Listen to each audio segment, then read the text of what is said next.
मेरी लड़ाई है, मैं इसको लड़ूं।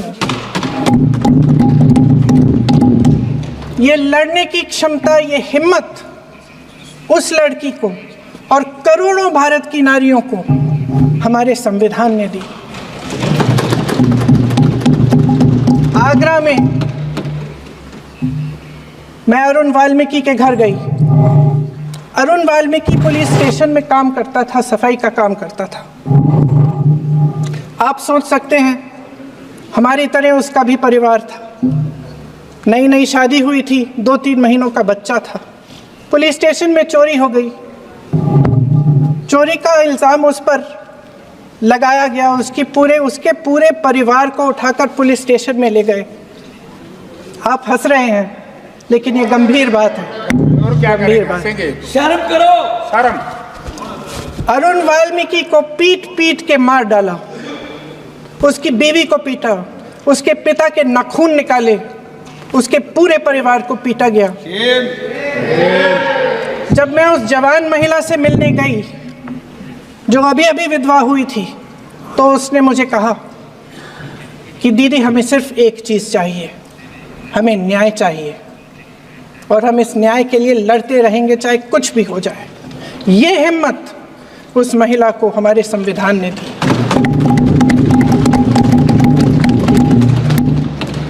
संभल के कुछ लोग आए थे हमसे मिलने, जो मृतकों के परिवार के सदस्य थे। उसमें 2 बच्चे थे, अदनान और उजैर। अब सुनिए।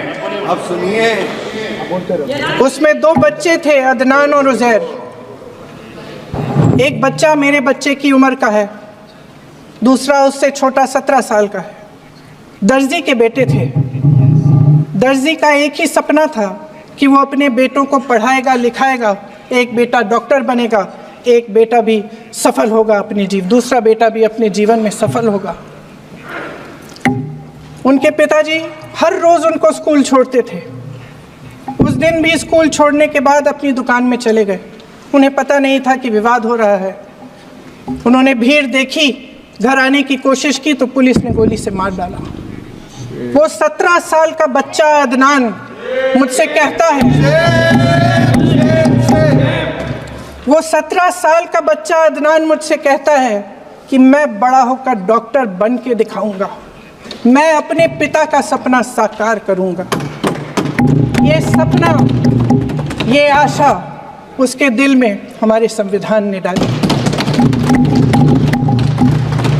अध्यक्ष महोदय, हमारे देश के करोड़ों देशवासियों के संघर्ष में, अपने अधिकारों की पहचान में, इनकी कठिन से कठिन परिस्थितियों से लड़ने की अपार हिम्मत में और देश से न्याय की अपेक्षा में हमारे संविधान की ज्योत जल रही है। मैंने हमारे संविधान की ज्योत को जलते हुए देखा है और इसके साथ साथ ये भी समझा है कि हमारा संविधान एक सुरक्षा कवच है।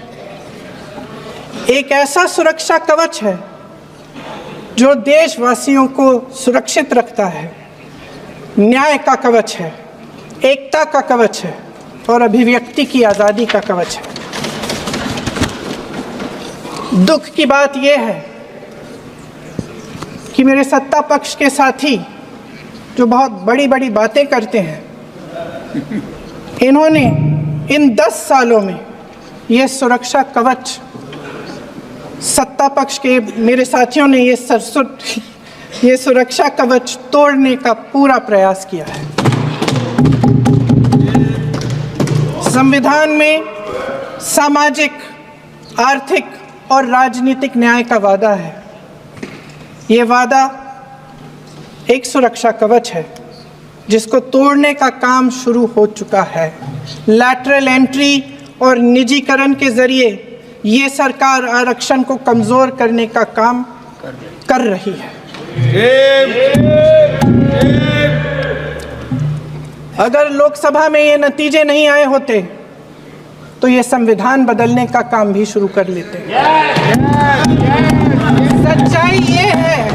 सच्चाई ये है अध्यक्ष महोदय कि आज संविधान बार बार इसलिए कह रहे हैं क्योंकि इस चुनाव में इनको पता चल गया कि इस देश की जनता ही इस संविधान को सुरक्षित रखेगी। हारते हारते जीतने से इन्हें एहसास हुआ कि ये संविधान बदलने की बात इस देश में नहीं चलेगी। आज जनता की मांग है कि जाति जनगणना हो। सत्ता पक्ष के मेरे साथी ने इसका जिक्र किया। ये जिक्र भी आज इसलिए हो रहा है क्योंकि चुनाव में ये नतीजे आए। ये जाति जनगणना इसलिए ज़रूरी है ताकि हमें पता चले कि किसकी क्या स्थिति है और नीतियां उस हिसाब से बने। इनकी गंभीरता का प्रमाण ये है कि जब चुनाव में पूरे विपक्ष ने जोरदार आवाज़ उठाई कि ये जाति जनगणना होनी चाहिए, तो इनका जवाब देखिए। इनका जवाब भैंस भाग भैंस चुरा लेंगे, मंगलसूत्र चुरा लेंगे, इनका ये जवाब था। ये गंभीरता है इनकी जाति जनगणना पर। महोदय, हमारे संविधान ने आर्थिक न्याय की नींव डाली, किसानों, गरीबों और को ज़मीन बांटी, भूमि सुधार किया, जिसका नाम लेने से कभी कभी आप झिझकते हैं और कभी कभी उनका नाम धड़ाधड़ इस्तेमाल किया जाता है अपने आप को बचाने के लिए। उन्होंने HAL, BHEL, SAL, GAIL, ONGC, NTPC, railways, IIT, IIM, oil refinery, तमाम PSU बनाए। अध्यक्ष महोदय, उनका नाम पुस्तकों से मिटाया जा सकता है, उनका नाम भाषणों से मिटाया जा सकता है, लेकिन जो उनकी भूमिका रही इस देश की आज़ादी के लिए और इस देश के निर्माण के लिए, वो इस देश में से कभी मिटाया नहीं जा सकता। 75 सालों में जनता का भरोसा रहा कि नीतियाँ बनेंगी तो जनता की भलाई के लिए बनेंगी। जल जंगल ज़मीन का अधिकार मिला आदिवासी भाई बहनों को। इंदिरा जी ने बैंकों का राष्ट्रीयकरण करवाया, खदानों का राष्ट्रीयकरण कराया। कांग्रेस और यूपीए की सरकारों में शिक्षा का, भोजन का अधिकार मिला। 75 सालों में जनता का भरोसा मिला।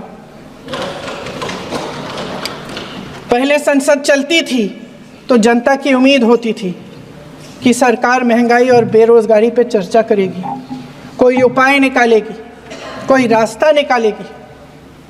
लोग मानते थे कि अगर कोई नई आर्थिक नीति बनेगी तो देश की अर्थव्यवस्था को मजबूत बनाने के लिए बनेगी, तो भारतीय बाजार को मजबूत बनाने के लिए बनेगी, उनके भविष्य को मजबूत बनाने के लिए बनेगी।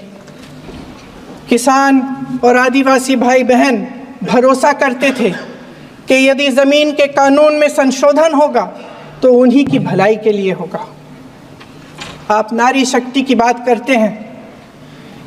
आज चुनाव की वजह से शायद इतनी बातचीत हो रही है नारी शक्ति के बारे में, क्योंकि हमारे संविधान ने महिलाओं को ये अधिकार दिया, उनकी शक्ति को परिवर्तित किया वोट में।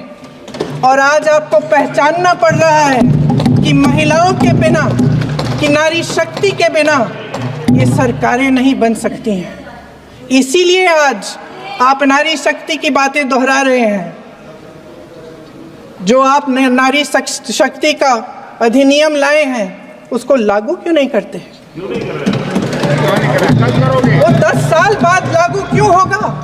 क्या आज की नारी 10 साल इंतजार करेगी उसके लागू करने के लिए? क्या बात है, क्या बात है।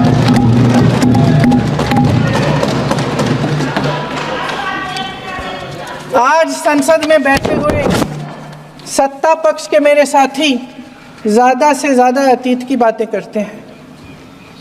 1900 किस में क्या हुआ, कब हुआ, नेहरू जी ने क्या किया। अरे वर्तमान की बात करिए, देश को बताइए आप क्या कर रहे हैं, आपकी जिम्मेदारी क्या है? कि सारी जिम्मेदारी जवाहरलाल नेहरू की है। अध्यक्ष महोदय जी, ये सरकार आर्थिक न्याय का सुरक्षा कवच तोड़ रही है। आज संसद में बैठी ये सरकार बेरोजगारी और महंगाई से जूझ रही हमारी जनता को क्या राहत दे रही है। कृषि के कानून भी बड़े बड़े उद्योगपतियों के लिए बन रहे हैं। सही एमएसपी को छोड़िए, डीएपी तक नहीं मिल रहा है।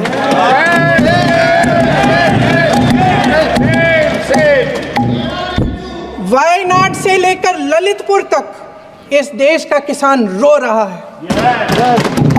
आपदा आती है तो उसको कोई राहत नहीं मिलती। भगवान भरोसे है आज इस देश का किसान, उसको छोड़ दिया गया है। आज हिमाचल में देखिए, जितने भी कानून बने हैं वो सब बड़े बड़े उद्योगपतियों के लिए बन रहे हैं। हिमाचल में जो सेब उगता था, उसके जो छोटे छोटे किसान हैं वह रो रहे हैं, क्योंकि एक व्यक्ति के लिए सब कुछ बदला जा रहा है।